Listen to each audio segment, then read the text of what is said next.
Once again, my name is Lawrence Light, host of Financial Independence with Multifamily Investing. And we have two special guests. They are founders and co-founders, a co-founder and founder, right, of Make It Rain Capital. And they are really a husband and wife team, a powerhouse team. And what they're going to talk about tonight is how to communicate, right? How to make yourself a powerhouse team, husband and wife, not just in business, but also at home. Because if the home's not right, the business is not going to be tight. So, without further ado, I want to thank Luke and Daisy for coming on tonight. I appreciate you for coming on tonight, taking time away from your busy schedule. So, the floor is yours. Yeah, thanks for having us, Lawrence. Yeah, as you mentioned, my name is Luke and this is Daisy. We're husband and wife and also business partners as well. And yeah, we kind of ended up starting Make It Rain kind of organically, and then it's kind of grown from there. We never thought that we would be doing this. I mean, 5 years ago, we didn't have a plan to do this, but things, when they're meant to be, they're meant to be. And we've kind of gone in the direction that life's taken us. So now here we are talking to yourself and here, with your tribe. Thank you. To give you a little bit of background, right? We both are born and raised in California, native Californians, and started investing when we were, still living there, right? About a little bit over 4 years ago as limited partners, very similar to Bethel. And in that process, just fell in love with this industry. We were each, doing our full-time W-2 jobs at the time.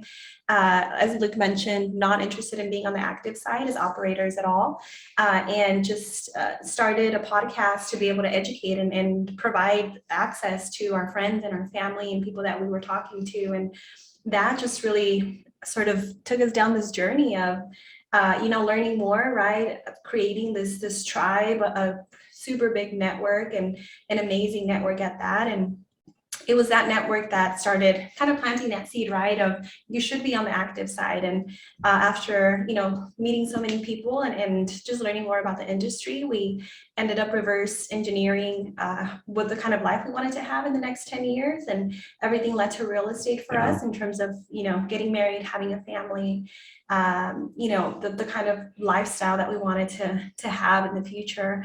And so that led us to move from California to Texas, because this is where we'd been investing from the get-go. We always invested out of state. And yeah, now here we are in Austin, right, on the active side, still investing on the passive side as well, creating those streams of income. Luke's still working at W-2. I've since left my W-2 and I'm doing Make It Rain full time. And then now expecting our first baby here, doing a little bit over a month. So coming pretty soon. Yay. So let's talk about the strengths, right? How did you manage to talk about, or how did you find what each other's strengths? So what is your strength, Luke? So I think, my strength is more on the sales marketing side. That's just the way that my brain works. But I'm also really logical too. So for my background in education, I have a degree. I have 2 degrees in engineering. That's what I went to school for, and I got a graduate degree in it. And so that's like, I'm a very logical, calculated person when I make decisions. So my strengths have been, logic, but then also I'm very like revenue and acquisitions, sales and marketing. Like that's the stuff that kind of gets me going. So that's been my strengths. Okay. And Daisy, what's your strengths? We're actually pretty opposites in that, very different. And for me, I was actually in education for 10 years prior to real estate. And so I love people. I love the counseling aspect, right, of working with investors, of going to meetups and hosting meetups and bringing people together, creating a community, creating a tribe right around what we're doing. And so because we are so different, it's definitely been now, with time, right, we've been able to really both hone in on what really drives us and, the things that for me don't feel like work, the things that for Luke don't feel like work. And we both focus on those things. But it took us a little bit to get there, right? Like working together is completely different from, being in a relationship. And so, that was a lot of trial and error, figuring things out from how to communicate, right? Yeah. If we needed something, how to request it from the other person, trusting the other person to do and, go full force on whatever it is that they were working on, right? But now we're in a very good place to where Mhm. I think we just respect each other's strengths and what we focus on and let go, right? It's up to the other person to lead and manage that. Okay. So now you just said something about working together. So how did y'all get together to work together? What did you do? You set boundaries, Yeah. lines. What did you do to work together, so y'all can work together and mesh together as a team? Yeah, I think initially, I mean, like the way that the work, quote unquote, started, Lawrence, initially was just COVID had started and we needed something to be able to pour our energy into, something positive. And so we figured, okay, well, we've been passive investors. Let's start this podcast. And so, we are starting to work on that. And a lot of it was just kind of, we ended up realizing that, it was better if I did certain things and Daisy did certain things. We'd have disagreements for sure. I know Daisy at one point was like, I mean, we hadn't even recorded, maybe we recorded like 1 or 2 episodes. We hadn't released them. And Daisy was like, I don't know if I want to do this, because I'm very like strong headed at times, And so some of it was kind of trial and error, at least initially figuring out what our swim lanes should be, so to speak. Yeah, and I would add, I mean, for Luke, he'd had a business before Make It Rain, right? And so he was just very familiar with, starting a business, right? And he was very comfortable with making a decision moving forward very quickly. For me, I didn't come from an entrepreneurial family, right? For me, it was go to school, get a job. And so it took me longer to make decisions. And so it was, just figuring out at the beginning, being able to work together and really it came down to communication, right? Yeah. I do remember that beginning phase of, Luke was ready to launch the podcast and, I would keep making all these excuses of, we don't have the artwork, we don't have the platform, and he would like solve every problem, right? He's a problem solver. He's an engineer, so he solves problems. And then I would come up with a different problem, right? And so, it was just, I needed to kind of fight some internal demons as well, on the personal level, related to being a public figure, so to say, right? Not that I'm famous by any means, but putting your life out in social media was a fear that I didn't even realize I had until, we were able to work through it and then realize what the real problem was. And then we were able to move forward. Okay. So now you said something we just talked about working together, right? And how the communication play a big part in that, or just a little bit, or just a lot? Yeah, I would say it was everything, right? Yeah. Because, we'd been together, oh goodness, at that point, probably 4 years. No. In terms of like 5.5, 6 years we'd been together at that point. And this is why he's a numbers guy. We've been together for a while, and something that we practiced from almost from day one when we started dating was every Sunday we would get together and talk about what we had going on that week, how we could support each other and our finances. This is even before we got married, right?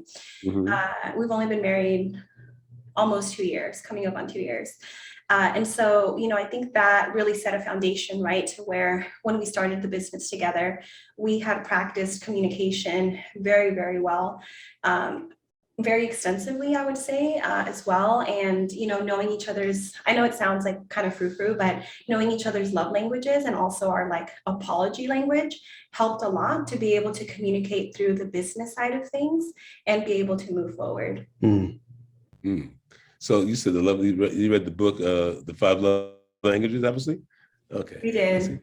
It's a very good book. Yeah. Eric Chapman, right? Mm-hmm. So look, what part does communication play with you, though? You said what part does communication play with? Communication play with you, yeah. Yeah, I think, for me, it's I've learned over the course of my life that it's just better if there's something that's an issue of any sort, it's just better to address it.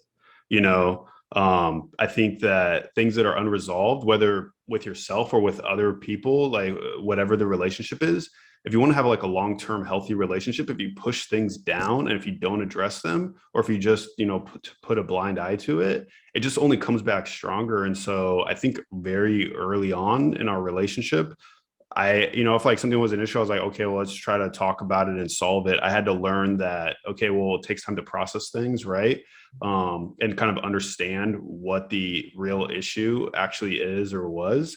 But I think having that foundation, Lawrence, ended up helping because like communication was just a big part of our relationship as a couple. And then that was easier to transition as business partners as well. Okay. You took my question. So I was going to ask you that question. So do you communicate business all the time, or do you have a line of time where, okay, we're going to be right here, and now it's time for us? Yeah, we tried the line thing, and it worked for a little bit, but I think real estate and what we're doing is just such a big part of our lives and such a big part of our bigger mission in life that it's really hard to separate it out now, right? I think at the beginning it was easier to say, okay, after 7 o'clock, we're not going to talk about real estate anymore. And what we found is that a lot of times we say, okay, just one more thing, right? Just one more thing, and then we'll cut it. And now it's just such a big part of even, with expecting a baby, in terms of how we want to raise our children, right? The kind of resources we want to expose them to, the kind of responsibilities we want them to have, to not just inherit the business, but really work for it and earn it. And so there isn't really a separation anymore. I would say it's very, very blended. Yeah, and when there is a separation, it's like last night I was looking at some stuff and I ended up saying something to Daisy about it. And it was actually pretty late. And she was like, I'm done.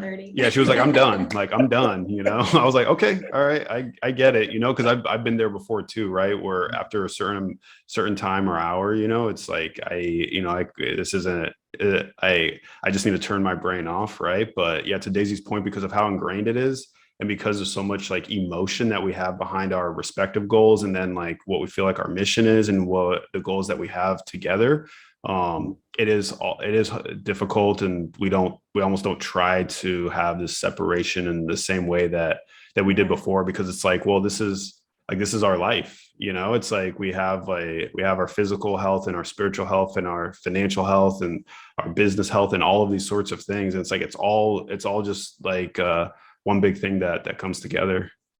I like that because you said the financial. I like that because it's faith. For me, it's faith, family, fitness, and future. Future is business, right? Like we just said, that's very insightful. I like that. Love that. So you just talked about, you kept on, you said this. You said Daisy said mission. You said mission, right? So when you started making it rain capital, what was the mission then as opposed to what the mission is now? It really didn't. I wouldn't say that it really changed. I mean, initially we had been passive investors for 2.5 years at that point, Lawrence. And we would get questions from our friends and family just around like what we were doing, right? And it's like, well, how did you invest in this 200 or 250 unit apartment building? Like, how does that even happen? And we're just continuing to have the same conversations over and over again. And so like we created the podcast. Initially, we just started out with just a podcast, and that's all we had. And we created it because we're trying to like scratch an itch that we ourselves had, and then like our friends and family had. And that is why we focused so much on millennials. One, because we realized that this is our friends and family really who are asking us these questions, like they literally are us. And then we ended up realizing that a lot of people, or almost nobody, right, that we ended up finding, we did some research and we found that nobody was really trying to like address them, right, or speak to them. And we're coming from where they were coming from with their experiences and with their thoughts and emotions and all of that. And so the mission really hasn't changed. I mean, it's kind of evolved, if you will. And it's like, well, how do we accomplish the mission, right? But I would say from the get-go, it's pretty much been the same.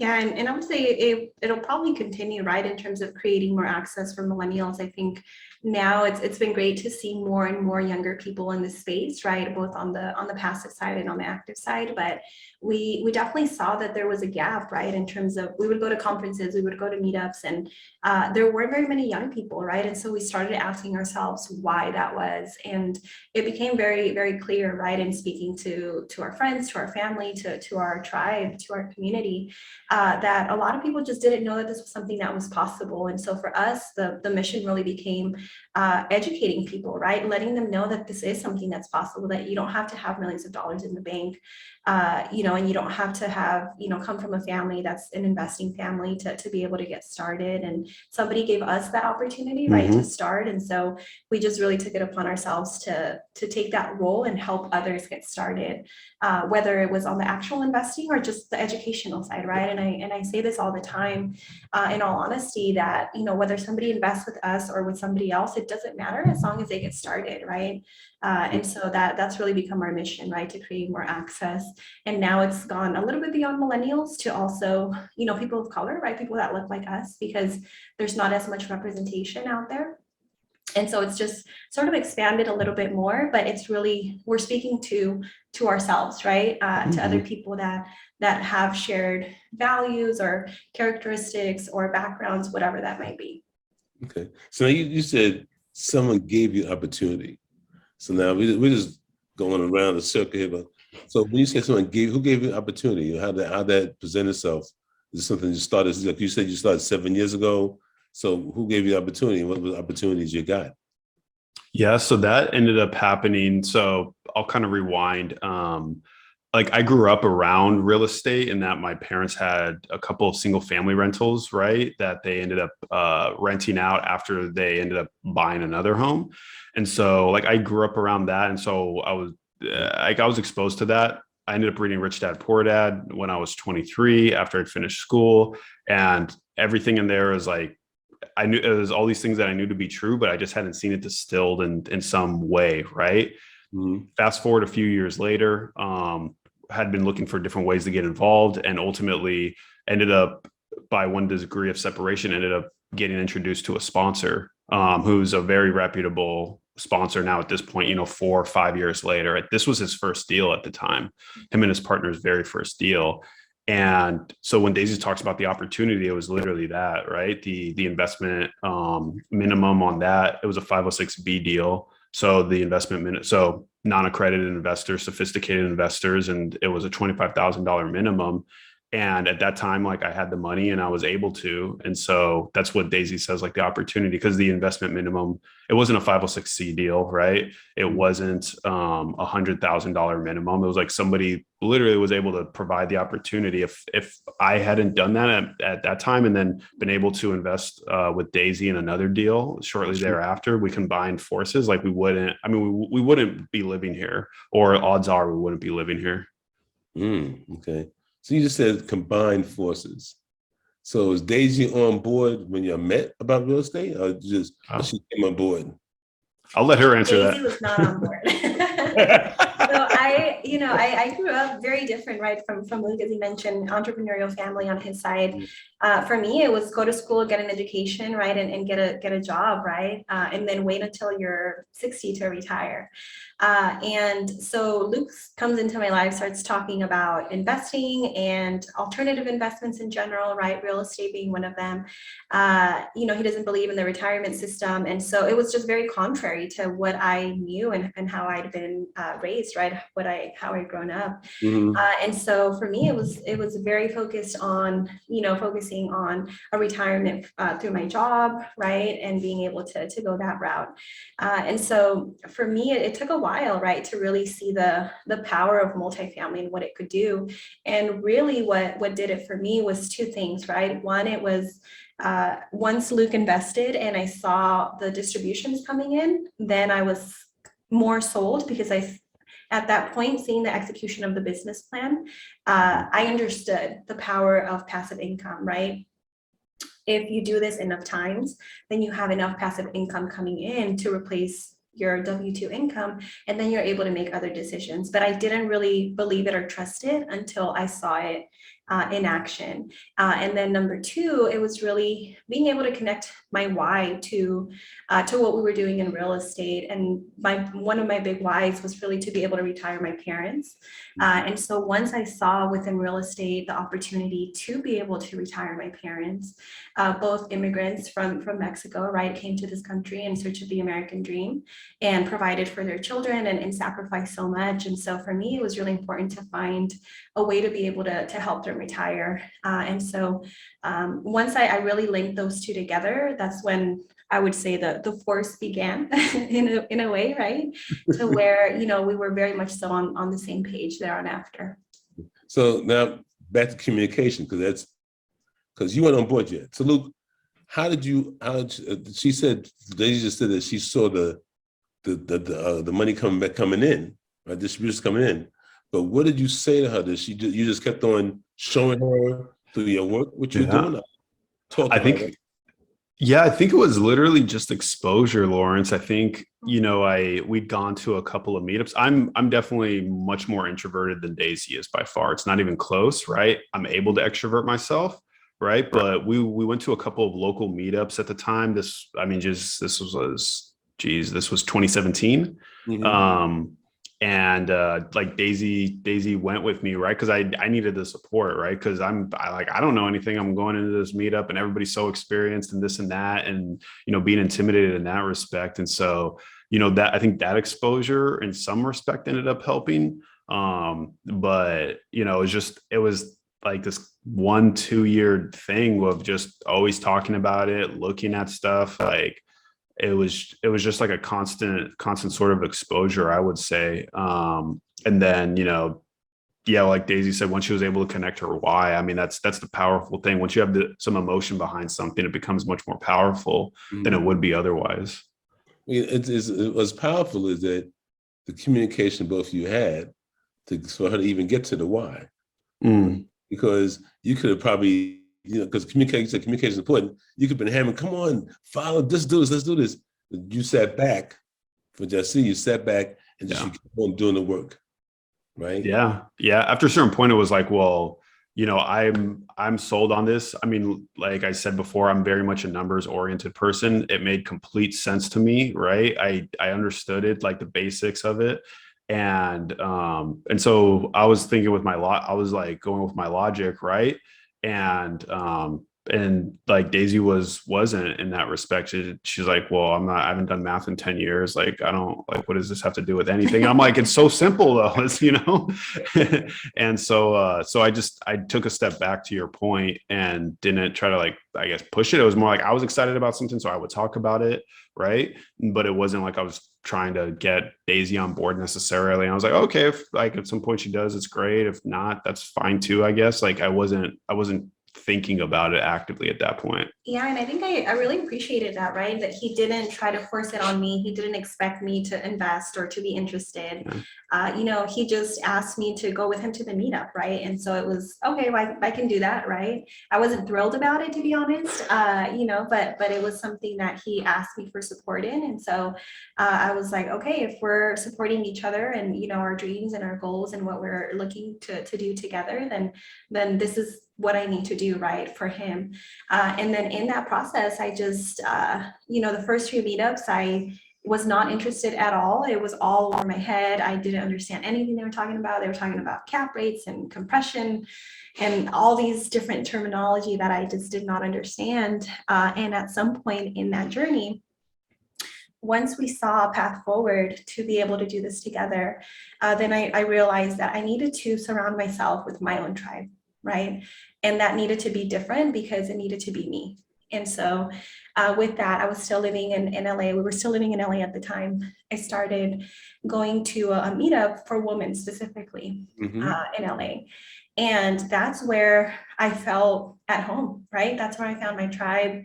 I enjoyed being around these women that were badass, that were doing amazing things. And they weren't talking about real estate. They weren't talking about cap rates. They weren't talking about numbers. They were creating a community.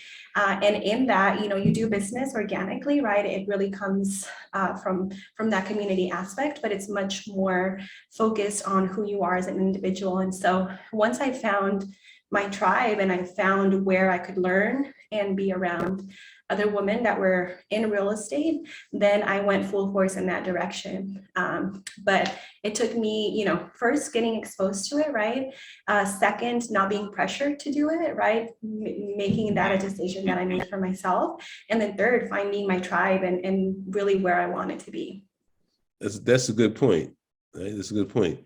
If somebody's not interested, don't pressure them, because you're gonna keep on you're gonna make them more disinterested, right? The bottom line is people don't want to hear you. I would say this: people want to hear you talk a sermon; they want to see you walk a sermon. Yeah, absolutely. So that's what Luke's done. Luke walked the sermon. They said, "I like the pastor." Very good, right? Right. Yeah. And I mean, like in terms of like what is it, walking the talk?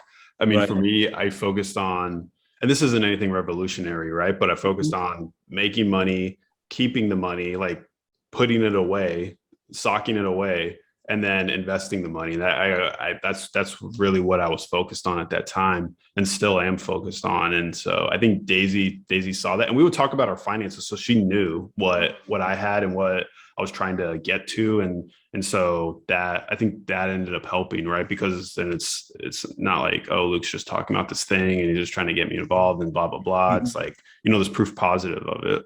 Yeah, and I have to add that we invested in our first passive deal when we were still dating. So we were not engaged or married or anything, right? So thankfully it worked out really well, and now we're married, right? But we started sort of, once we made that decision, we just went full force, way back when we did. So there's a few things. So let's go over very quick. A few steps. You said working together, communicating strong, right? Luke didn't push you. He just walked the walk.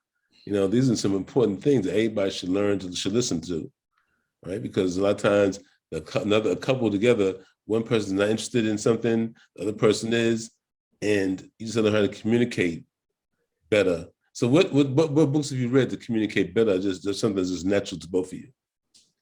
Jeez. Man, I mean, I'm going to go back to the love languages because it's much more personal than business, but it really taught us how to communicate in a way that the other person would be open to, right? In terms of how to communicate our love for each other, but also just how to communicate, period, right?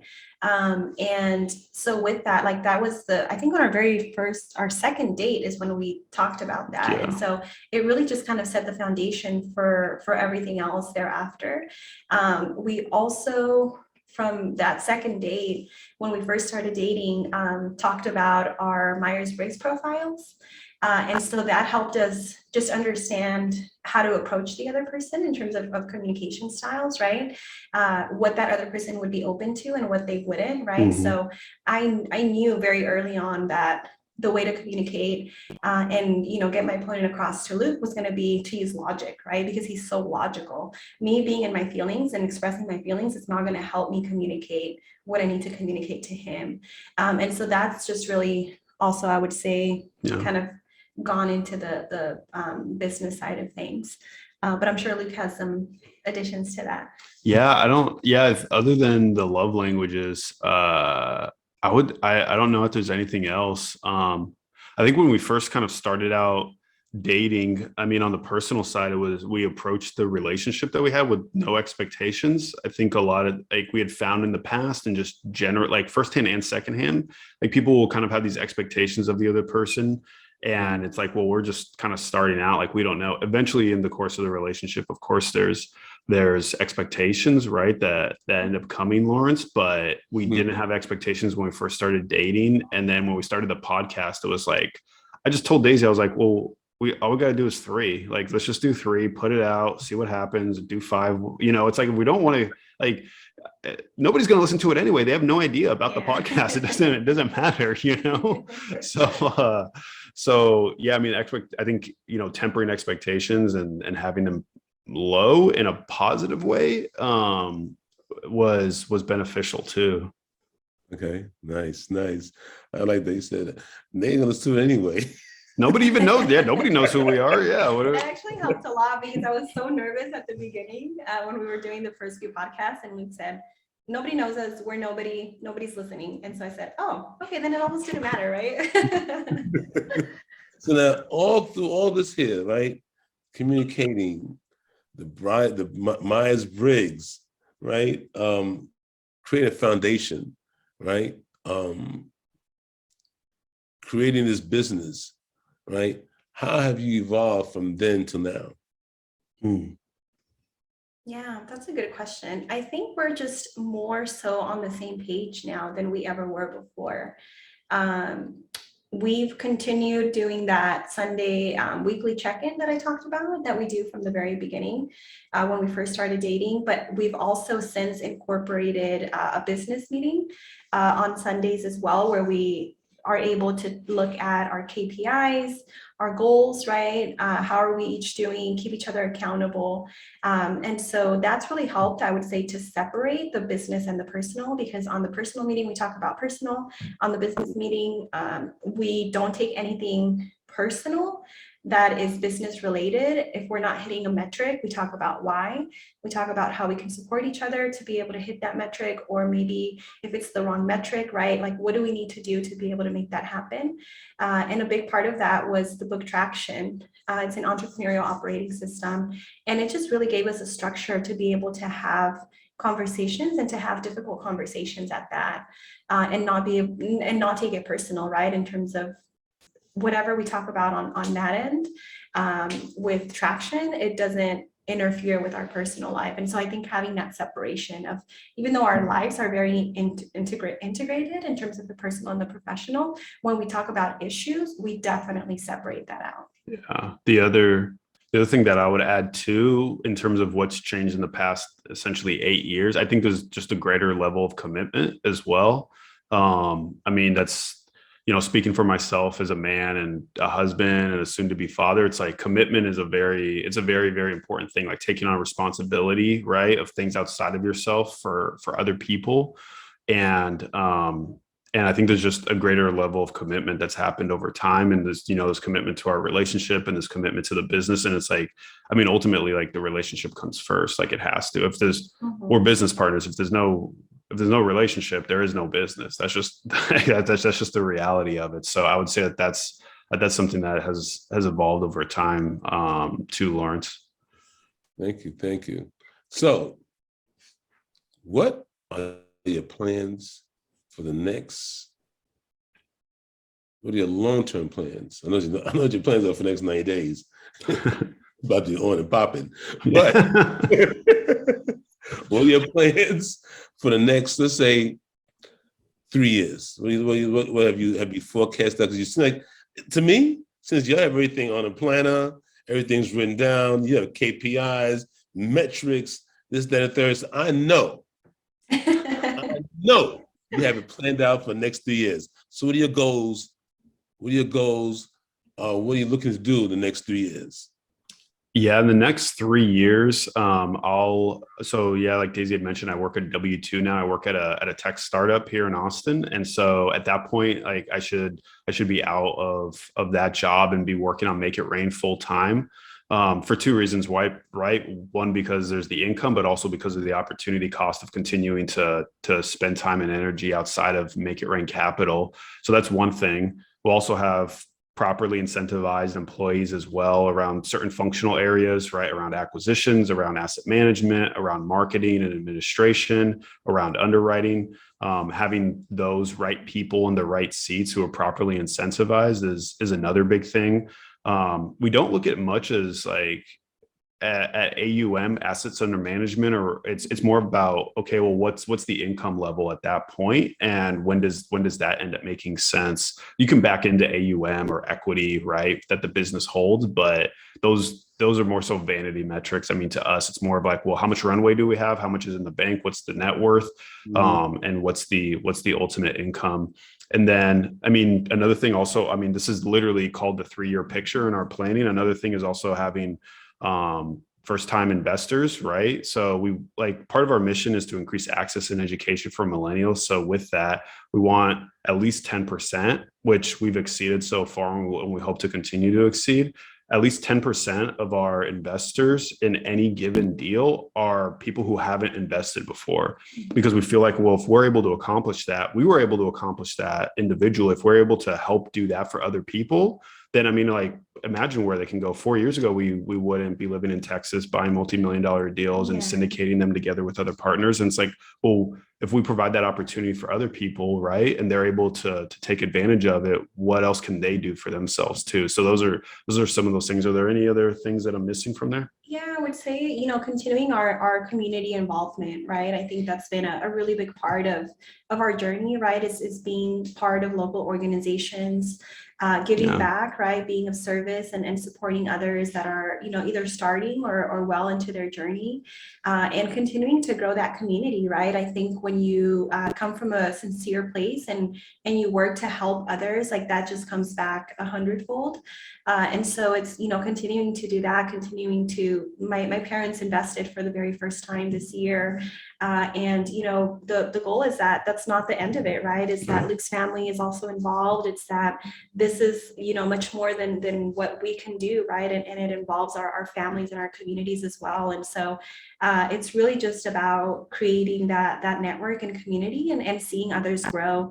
One of the things that excites me the most is, we talk to other operators that are maybe starting or in similar places to where we are now. And I always tell them, like, imagine where we're all going to be in 5 years, in 10 years. We're going to be looking back to this conversation, right, in terms of where we were and where we are at that point, and growing with other people, surrounding ourselves with like-minded individuals and helping others grow, I think is a big part of our journey as well. Thank you. Thank you very much. That was some awesome stuff. I hope everybody understood this. It's about creating a foundation, right? It's about communicating personally and in business. Because without the personal part, there's no business, right? Right. Yeah. So if the personal life is right, business is tight, right? It's also about working together, giving each other space to grow, right? There's a lot of stuff that's here, right? So I'm going to ask Bethel has a question. Go ahead, Bethel. Thanks, Daisy and Luke. That was really great to hear your journey. My question really is trying to understand how you scaled, right? I think you said you started passive, and did you sort of wait for that cash flow to build up and go straight to commercial? Were your first deals with partners? Did you do smaller residential multifamily first? Sort of what was the thing that got you past that tipping point? Because it's certainly hard in the first couple of years, right? Yeah, absolutely. I think it's definitely a stepping stones, right, to be able to get there. But for us, it was really a combination, right? It was in part the passive investments that we'd had. And then in part, it was also moving from California to Texas, right, which significantly decreased our cost of living. And so that really gave us the opportunity for me to leave my W-2 job and focus full time on Make It Rain to be able to scale at a quicker pace. Had we both still been working W-2s, we could have still done it, I think. It just would have taken a little bit longer. And so once we started really focusing on the active side, having that amount of time dedicated to, talk to brokers, to go on tours, to build a business, like gave us a lot of momentum, I would say. And for the first deal, it was a 42 unit here in Austin. We got the opportunity to co-GP. So we partnered on that with a couple other groups, and it all came from networking, right? We met one of the sponsors on Instagram, out of all places, and ended up connecting. They were on our podcast. We went on their podcast. Once we were out here, met in person, and you just never know, right, where a relationship will take you. And so, it was a combination, right, of the passive investment, making a move, which decreased our cost of living, and then being able to partner and add a value to other people that were already in the space. Yeah, and the other thing that I would add to Bethel is that the fact, and not everybody's able to do this. Of course, everybody has a different situation, but the fact that we moved into the markets that we had already invested in, right, in Central Texas, it showed in retrospect, like that sort of showed to the world, right, and everybody who's in this space that we were definitely were committed. I mean, not going to move halfway across the country unless you're really serious about this. So that was something that we were, you know, that was an added benefit, if you will, in that respect. Awesome. Thank you. Yeah, thank you. Oh, you're on mute, Lawrence. I apologize. Does anybody else have a question? No? I do. Yeah, Jasmine. Hey, sorry if it's kind of loud. So question on, you said, I think you may have said that you were an introvert, Yeah. right? Okay, so what was it that you did to kind of push yourself? So I think like you guys, so I'm the extroverted person, my husband is the introverted person. And when it comes to most of the networking, I don't think anybody on the screen knows my husband's face at all. But, you know, so what is it, I guess, that you did to kind of push yourself out of your, you know, comfort zone? I think the why just became large enough, like the why and the goals that I had became large enough. A big thing that kind of motivated me was, you know, like I kind of talked about emotion earlier and throughout this Zoom call, but you know, like my dad, he came here from Trinidad when he was in his early 20s and he sacrificed so much. And my mom, you know, she was born here, but she, you know, there was a lot of things that happened in her life. And I looked at all the sacrifices they made, but then also the sacrifices like my grandparents made, right? And I feel like even though there's different things that can be addressed here in America, I feel so fortunate to have been born here. I'm a citizen. I have degrees, right? I have so much opportunity, and it's almost like it'd be like sacrilegious almost to not try to take advantage of the opportunities afforded me just because of where I was born and because of where my family has come from. And it would be sacrilegious of me not to try to take advantage of being here and everything that's available. So that's like how I was able to connect to my why. And then when there's emotion behind it, I kind of was just able to eventually, you know, push past it and kind of get out of my own way and get over it. And and just think like, okay, so you're nervous, Luke. All right, well, it is what it is. I don't know. Nobody cares. Like, you got to move on. Like, I can be kind of like logical, but also like heartless at sometimes too. And so I'm hard on myself. And so that's kind of the way that I was, Jasmine.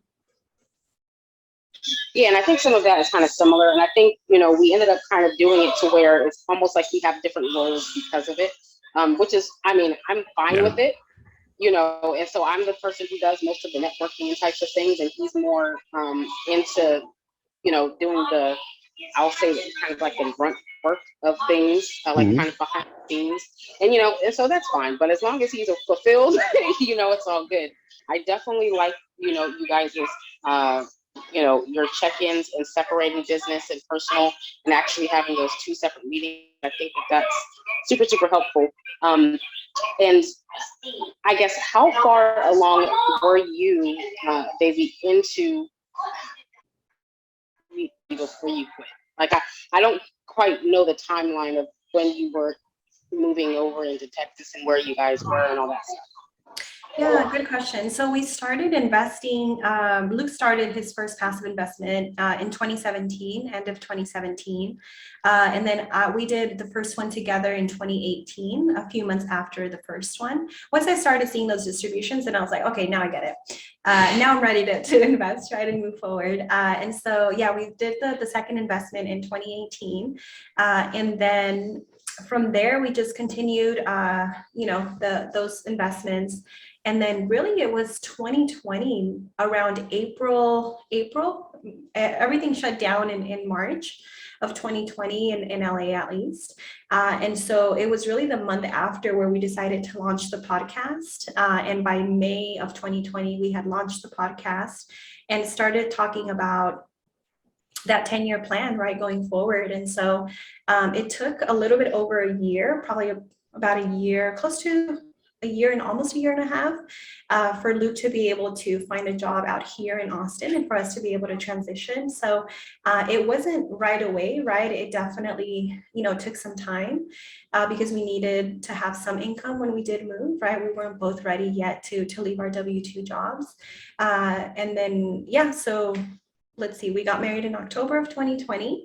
And then in December of 2020, we moved out here to Austin. Yeah, because we had actually talked, Jasmine, about, when was this? This was like summer of 19. We kind of had talked about moving, right? Because we know that we want to start a family. We know that we wanted to be able to have more upward mobility. And so we were just kind of speaking generally about it, but we didn't really get more serious about a move until the spring of 2020. And then and then at the end of 2020, we were able to move out here after we got married. Great, thank you much. So, does anybody else have a question? I just want to make sure I'm in the right meeting. Yeah, go ahead. Oh. I was just going to say congratulations on your soon-to-be bundle of joy. I have Can you hear me? 3-year-old. Can you hear me? I hear you. Yes. Yes. So does anybody else have a question? Thank you so much, SK. Yeah. Appreciate the good wishes. Yeah, thank you. I just want to say thank you, Daisy and Lou, for coming on. This was an awesome time. I had an awesome time with y'all. I appreciate taking time. And once again, congratulations on your bundle of joys coming shortly. Yes, sir. Yeah, thanks so much, Lawrence. Yeah, we appreciate your time and energy and for having us on. Thank you. Thank you. So once again, next week, we'll be here at the same time, same place. Financial independence through small multifamily investing.